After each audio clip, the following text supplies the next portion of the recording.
PRD yan. Nagulat na lang sa PRD na sumama na sa kay Bongbong Marcos. Pero pinaka-importante ito. Bakit hindi nila imbestigahan ang confidential fund ni Bongbong? Mas malaki ang kinurakot niya. Yung pera ng gobyerno, siya ang imbestigahan ng Congress at Senado.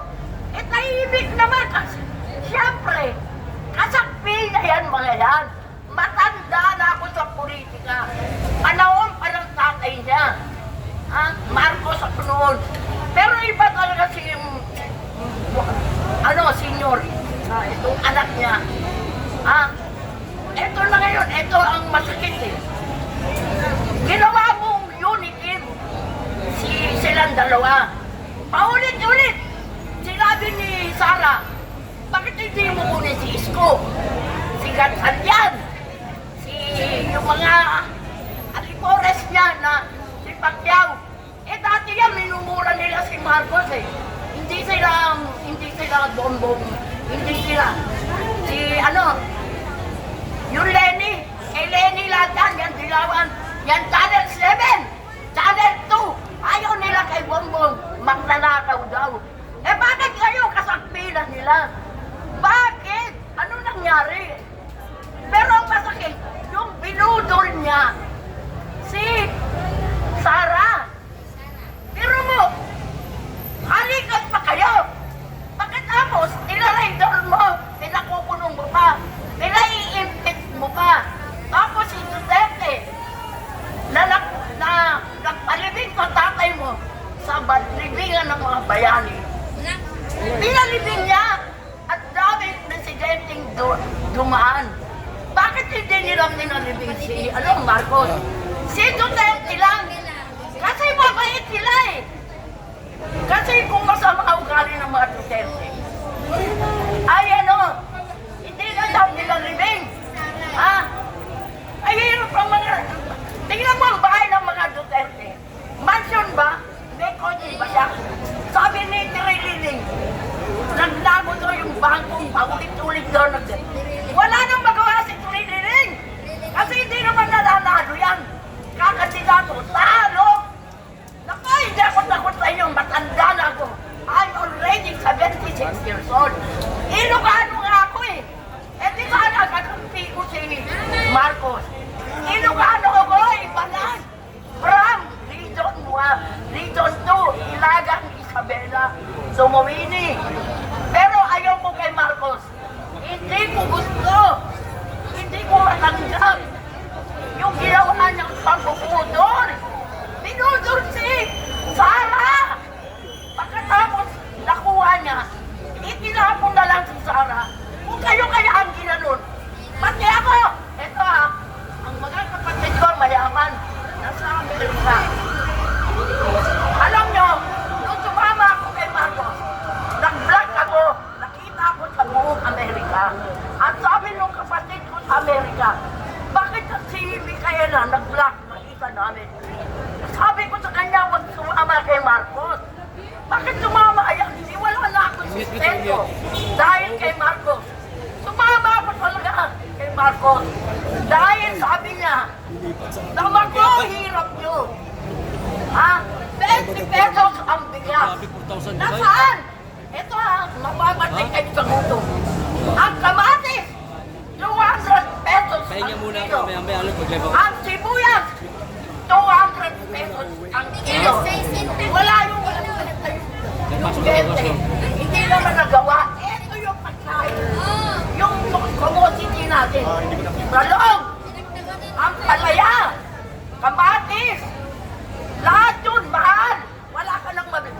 Yung 1,000 mo, isang araw na lang. Araw-araw tumataas ang bilihin. Ilaaway ko nga yung palengke. Bakit mahal na naman? Tumaas na yung Meralco. O yung Meralco. Mahal!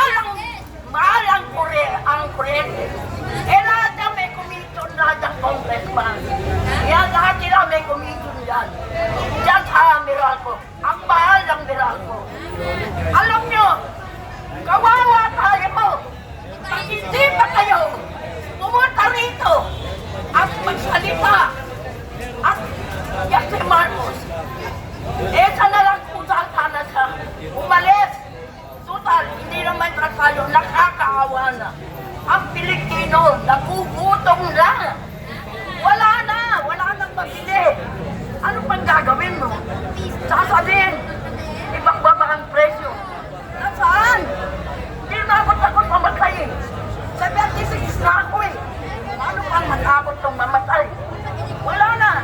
Kaya kayong mayayaman, kayong mga tao, dapat mag-isip-isip kayo. Wala na ang kwenta ang buhay natin. Ang sweldo nyo, bayad sa bahay, ilaw, tubig, lahat. Eh anong mangyayari? Mahal ang bilhin. Kaya anak ko, araw-araw, sinasabi ko, ikaw, kaya kung iyan, si Marcos, dinudol niya ang mga Duterte para manalo siya presidente. Ilan ang boto ni Sara? 32 million. Siya. Ilang boto niya? 31. Baka hindi pa yun ang totoo eh. Oh. Eh di sana, kung si Sara, hindi sumama kay Marcos. At siya ang kumandidato. Siya na ngayon ang presidente natin. Eh ayaw nga nung amay. Ayaw niya, nagulat na lang siya. Nagpan na ba si, sabi ni Banagbay. Initan na siya eh. Nagpan na po. Sino nagpan? Ewan, hindi iba ro nagpan. Kaya hindi alam nung ama. Kaya masakit, pati, ito pa. Yung Kibuloy. Yung Kibuloy. Alam mo yung Kibuloy? SMNI? Hindi nyo ba alam si Kibuloy ang tumulong kay Marcos? Lahat ng kumpanya niya, libre. Libre siyang pinupuntahan. Live. SMNI. Binudol niya si Kibuloy. Ito ngayon, ito. Kaya si Ontiveros yan, yabang yan eh. Gusto ko yan makaharap. Alam mo wala namang ginawa. Wala silang resibo. Wala silang ginawa sa Pilipinas. Si Kibuloy, may resibo. Pumunta ka sa Davao. Ang ganda ng tamayong. Para ka nagpunta ng ibang bansa. Isipin mo, gumastos pa si Kibuloy para ikumpanya si Marcos. Doon nga sa in-interview eh. Yung mga streaming na yan, Channel 27, in-interview ba si Marcos? Hindi. Doon sa SMNI. Libre. Eh bakit pinakulong niya? Ang kaso ni Kibuloy ito. Trafficking, rape. Alam mo, iniisip ko yung rape. Kung yung babae yung ni-rape, ipakita niya yung medical na may rape. Ang gaganda ng babae sa SMNI sa KODC. Ang gaganda. Bakit siya magpaparape? Alam niyo ba, si Kibuloy, nagpapaaral. Medicine. Abogado, law, may law of office.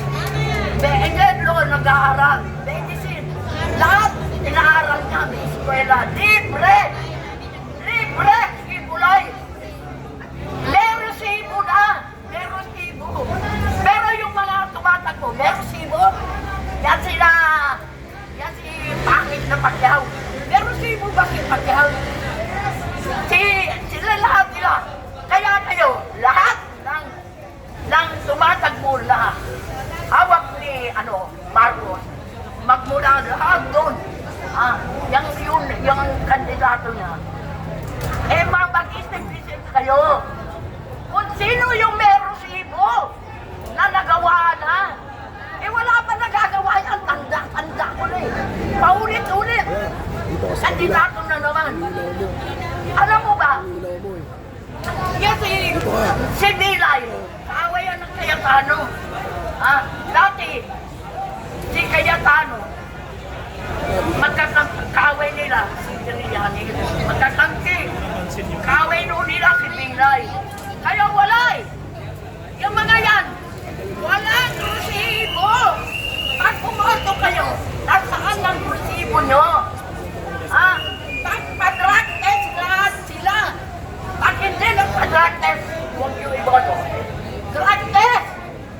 Japan. Paano akin si BBN? Epic. Epic! Whole leader in the world. Eh, kailangan pag umaten ka doon, i-drug test ka. Malamang, di sa atin. Hindi atin. Yung yung meeting ng mga Asia, hindi sa umaten na. Eh, kasi i-drug test eh. Ngayon, epic. I-drug test. Mga empleyado, security guard. Dapat lahat, i-drug test. Lahat tayo mag-drug test. Para malaman kung sino ang mga drugista atin. Dapat. Oo, pati sa amin, drug test. Sa kayo ka, drug test. Eh, pati kongreso, i-drug test lahat. Eh, paano si drug test? Kami nga, empleyado, dinadrug test eh. Sino kaya? Dapat. Dapat lahat. Eh, si Tata nakahanggang magpa-drug test.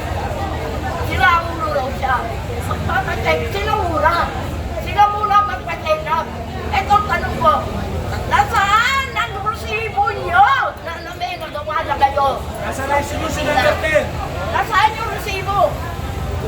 Nasaan yung resibo? Yung mga senator na tumatago. Yung mga senator na tumatago. Nasaan ang resibo nyo? Lahat kayo. Abalos. At tatay mo ang bayit.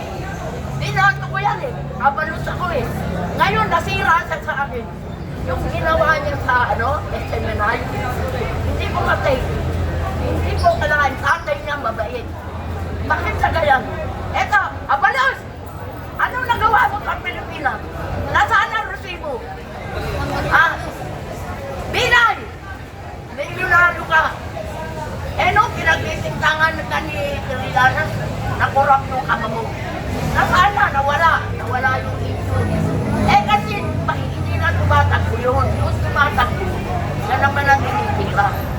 Yung Trillanes, anong ginawa niya sa Pilipinas?